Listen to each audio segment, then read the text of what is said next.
ಮಾಡ್ತಾ ಇದ್ದಾರೆ. ಇವರು ಇವತ್ತಿಗೆ ಈ ಕಾರ್ಯಕ್ರಮವನ್ನ ಬೆಂಗಳೂರಲ್ಲಿ ಪ್ರಪ್ರಥಮ ಬಾರಿಗೆ ಇವತ್ತು ಅವ್ರ ಕಾರ್ಯಕ್ರಮವನ್ನ ಮಾಡ್ತಾ ಇದ್ದಾರೆ. ಈ ಮುಂಚೆ ಸುಮಾರು 5,000ಕ್ಕಿಂತ ಹೆಚ್ಚು ವಿದ್ಯಾರ್ಥಿಗಳಿಗೆ ಅವರು ತರಬೇತಿಯನ್ನ ಕೊಟ್ಟಿರೋ ಹೆಮ್ಮೆ ಈ ಗಂಗಾಕೃಷ್ಣ ಗ್ರಾಮೀಣ ಅಭಿವೃದ್ಧಿ ಟ್ರಸ್ಟ್ಗೆ ಸಲ್ತದೆ. ಯಾಕಂದ್ರೆ ಅವರು ತುಂಬಾ ಕಷ್ಟಪಟ್ಟು ಈ ಸಂಸ್ಥೆಯನ್ನ ಬೆಳೆಸ್ತಾ ಇದ್ದಾರೆ, ಹಾಗೂ ಅಷ್ಟೇ ಪ್ರಾಮಾಣಿಕವಾಗಿ ಶ್ರದ್ಧೆಯಿಂದಲೂ ಕೂಡ ಬೆಳೆಸ್ತಾ ಇದ್ದಾರೆ. ಸೊ ಈ ಒಂದು ಟ್ರಸ್ಟ್ ಮುಂದಿನ ದಿನಗಳಲ್ಲಿ ಅಂತಾರಾಷ್ಟ್ರೀಯ ಮಟ್ಟದಲ್ಲಿ ಬೆಳಿಬೇಕು. ಯಾಕಂದ್ರೆ ವಿಶ್ವಕರ್ಮ ಯೋಜನೆಯಲ್ಲಿ ಕೇಂದ್ರ ಸರ್ಕಾರದ ವಿಶ್ವಕರ್ಮ ಯೋಜನೆಯನ್ನ ಸದ್ಬಳಕೆಯನ್ನ ಮಾಡ್ಕೊಂಡಿದ್ದಾರೆ. ನಾನು ಕೂಡ ಕಾರ್ಯಕ್ರಮಕ್ಕೆ ಹೋಗಿದ್ದೆ.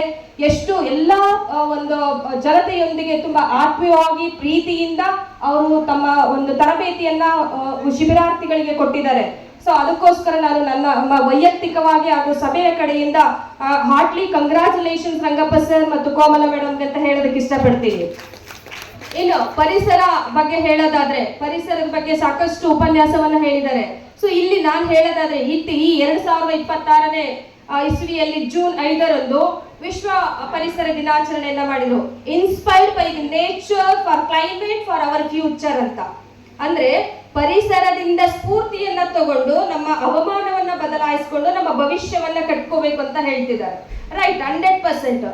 ಆದ್ರೆ ಪ್ರಸ್ತುತ ದಿನಮಾನಗಳಲ್ಲಿ ಆಗ್ತಾ ಇದೆಯಾ ಇಲ್ಲ. ಫಸ್ಟ್ ಆಫ್ ಆಲ್ ರೈತರಿಗೆ ಎಣ್ಣೆ ಕೊಡ್ತಾ ಇಲ್ಲ, ಇನ್ನ ಪರಿಸರಕ್ಕೆ ಇನ್ನೆಷ್ಟು ಮಟ್ಟಿಗೆ ಇಂಪಾರ್ಟೆನ್ಸ್ ಕೊಡ್ತಾ ಇದ್ದಾರೆ, ಹೌದಲ್ವಾ?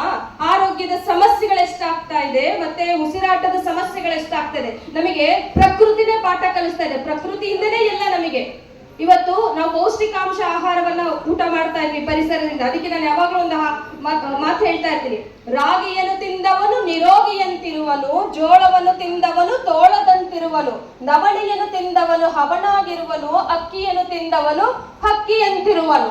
ಇವೆಲ್ಲವೂ ಕೂಡ ಎಲ್ಲಿಂದ ಸಿಕ್ಕಿದ್ದು ನಮ್ಗೆ? ಎಲ್ಲಿಂದ ಸಿಕ್ಕಿದ್ದು? ಪ್ರಕೃತಿಯಿಂದ ಅಲ್ವಾ? ಸೊ ಅದೆಲ್ಲ ನಮಗೆ ಪೌಷ್ಟಿಕಾಂಶ ಆಹಾರ ಬೇಕು, ನ್ಯೂಟ್ರಿಷನ್ ಫುಡ್ ಬೇಕು, ಎಲ್ಲ ಬೇಕು. ಆದ್ರೆ ಪ್ಲಾಂಟೇಶನ್ ಮಾಡೋದಕ್ಕಾಗಿ, ಹಾಗೆ ಫಾರೆಸ್ಟ್ ಮಾಡೋದಕ್ಕಲ್ಲ. ಇವತ್ತಿನ ದಿನಗಳಲ್ಲಿ ಸೈಟ್ ಮಾಡಬೇಕು, ಬಿಲ್ಡಿಂಗ್ ಕಟ್ಟಬೇಕು, ಮನೆ ತಗೋಬೇಕು, ಬಿಡಿಯ ಕಾಂಪ್ಲೆಕ್ಸ್ಗಳು ಮಾಡ್ಕೋಬೇಕು, ರೆಂಟ್ ಕೊಡ್ಬೇಕು, ರೆಂಟ್ ಬರುತ್ತೆ ಅಂತ ಯೋಚನೆ ಮಾಡ್ತಾರೆ ವಿನಃ ನಾನೊಂದು ವೃಕ್ಷಗಳನ್ನ 100 ಗಿಡಗಳನ್ನ ನೆಡಬೇಕಂತ ಪ್ರಸ್ತುತ ದಿನಮಾನಗಳಲ್ಲಿ ಯಾರು ನೋಡ್ತಾ ಇಲ್ಲ. ನಾನು ಎಷ್ಟೋ ಮಕ್ಕಳನ್ನ ಎಷ್ಟೋ ಕಡೆ ನಾನು ವೇದಿಕೆಯಲ್ಲಿ ಹೋದಾಗ ಹೇಳ್ತಾರಷ್ಟೇ, ಆಚಾರ ಹೇಳೋದಕ್ಕೆ ಬದನೆಕಾಯಿ ತಿನ್ನೋದಕ್ಕೆ ಅಂತ ಆಗುತ್ತೆ ವಿನಃ ಕೆಲವರು ಮಾಡಿದ್ದಾರೆ. ಅವರಿಗೆ ನಮ್ಮ ಕಡೆಯಿಂದ ಖಂಡಿತ ಅವ್ರಿಗೆ ರೆಸ್ಪೆಕ್ಟ್ ಇದೆ. ಆದ್ರೆ ಅದು ಮಾತಿಗೆ ಮಾತ್ರ ಆಗ್ಬಾರ್ದು, ಅದು ಕಾರ್ಯರೂಪಕ್ಕೆ ತರಬೇಕು ಅಂತ ಹೇಳಿ ನಾನು ಈ ವೇದಿಕೆಯ ಮೂಲಕ ಎಲ್ಲರಲ್ಲೂ ಕೂಡ ಕೇಳ್ಕೊಳ್ತಾ ಇದ್ದೀನಿ. ಮಾಡ್ತೀರಲ್ವಾ? ನಮ್ಮ ಅಂತ್ಯದಷ್ಟೊಂದು ಅಟ್ಲೀಸ್ಟ್ ಒಂದು 10 ಗಿಡಗಳನ್ನಾದ್ರೂ ನೆಡ್ತೀರಲ್ವಾ? ನೆಡ್ತೀರಾ? ಕೇಳಿಸ್ತಿಲ್ಲಪ್ಪ, ನೆಡ್ತೀರಲ್ವಾ? ಎಸ್, ನೆಡ್ಲೇಬೇಕು. ಇದು ನಮ್ಮ ಕರ್ತವ್ಯ. ನಮ್ಮ ಸಂವಿಧಾನ ಹೇಳಿದೆ, fundamental rights, directive principles of state policy, ಇವೆಲ್ಲವೂ ನಮಗೆ ಇರುವಂತಹ ಹಕ್ಕುಗಳು, ಕರ್ತವ್ಯಗಳು. ಪ್ರತಿಯೊಬ್ರು ಕೂಡ ಪರಿಸರಕ್ಕೆ ನಾವೆಷ್ಟು ನಮ್ಮ ಧರ್ಮೋ ರಕ್ಷತಿ ರಕ್ಷಿತಃ ಅಂತ ಪದ ಕೇಳಿದ್ವಿ, ಅಲ್ಲ ವೃಕ್ಷೋ ರಕ್ಷತಿ ರಕ್ಷಿತಃ ಅಂತ ಹೇಳಿ ನಮಗೆ ಉಸಿರು ಕೊಡ್ತಾ ಇರೋದು ಧರ್ಮ ನಮ್ಮ ಜೀವನವನ್ನ ನಡೆಸೋದಕ್ಕಿರ್ಬೋದು, ಆದ್ರೆ ನಮ್ಮ ಜೀವ ನಡೆಯೋದಕ್ಕಿರೋದು ಪರಿಸರ. ಉಸಿರಾಟಕ್ಕೆ ಬೇಕಾಗಿರುವಂತದ್ದು ಪರಿಸರ. ಹಾಗಾಗಿ ವೃಕ್ಷೋ ರಕ್ಷತಿ ರಕ್ಷಿತಃ ಅಂತ ಹೇಳಿ ಹೇಳ್ತಾರೆ. ದಯವಿಟ್ಟು ತಾವೆಲ್ಲರೂ ಕೂಡ ಜೀವನದ ಅಂತ್ಯದೊಳಗೆ ಅಟ್ಲೀಸ್ಟ್ ಮಿನಿಮಮ್ 10 ಗಿಡಗಳನ್ನಾದ್ರೂ ನೆಡಬೇಕು ಅಂತ ಹೇಳಿ ನಾನು ಈ ಮೂಲಕ ಕಳಕಳಿಯಿಂದ ಕೇಳ್ಕೊಳ್ತೀನಿ. ಮಾಡ್ತೀರಲ್ವಾ?